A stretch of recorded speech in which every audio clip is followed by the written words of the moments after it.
Hello दोस्तों, आप सभी का मेरे चैनल मैथ 77 फॉर्मूला में स्वागत है। आज हम सीखेंगे कि ठोस आकारों का चित्रण। ठोस आकारों का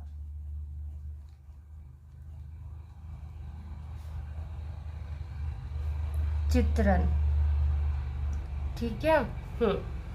इस अध्याय में आप अब तक की देखी गई आकृतियों को उनकी विमाओं के रूप में वर्गीकृत करेंगे।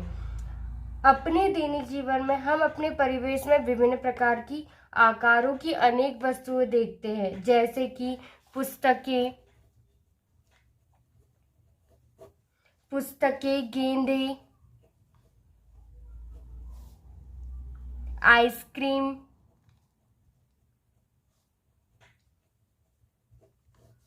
एंड शंकु इत्यादि।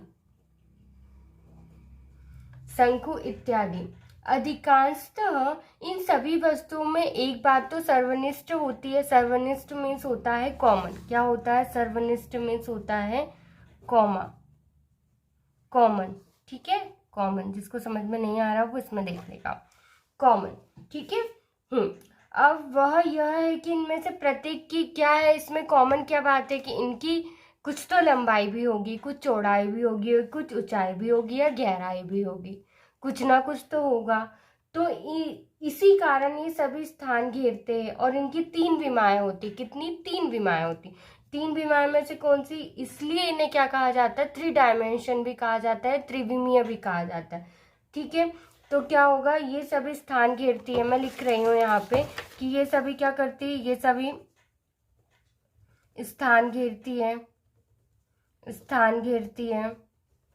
ठीक है। स्थान भी घेरती है। इनकी खुद की अपनी लंबाई होती है, इनकी अपनी चौड़ाई होती है, और इनकी अपनी लंबाई होगा, चौड़ाई, गहराई या ऊंचाई, कुछ भी लिख सकते हैं। गहराई भी और ऊंचाई भी, क्योंकि किसी की गहराई होती है, किसी की ऊंचाई होती है। अब ये हुआ। अब हमारे पास एक आया है कि भूमिका तल आकृति और ठोस आकार। इसमें क्या है? हमने पिछली कक्षा में हमें बताना है कि कुछ आकृतियां, जैसे देखो मैं कुछ आकृति बना रही हूँ, ये हम इसको क्या कहेंगे? इसे बेलन कहेंगे। ये हमेशा याद रखना, ये एक बेलन की आकृति है, ठीक है। ये एक बेलन की आकृति है। एक ये क्या हो जाएगा? और शंकु की आकृति आप ऐसे भी बना सकते हो, ये भी शंकु होता है। और हमेशा पेपर कॉपी में ना हमेशा ऐसा कुछ बना हुआ होता है, ठीक है। ये हुआ हमारा शंकु। अब उसके बाद है ये हमारे शंकु। अब उसके बाद घन, घनाव, गोला। गोला तो सबको पता है, ये हो गया गोला, ठीक है। घन का भी सबको पता है। घन ऐसे हमने ये घन बना दिया, ये हमारा घन हो गया, ठीक है। इतना कंप्लीट हुआ।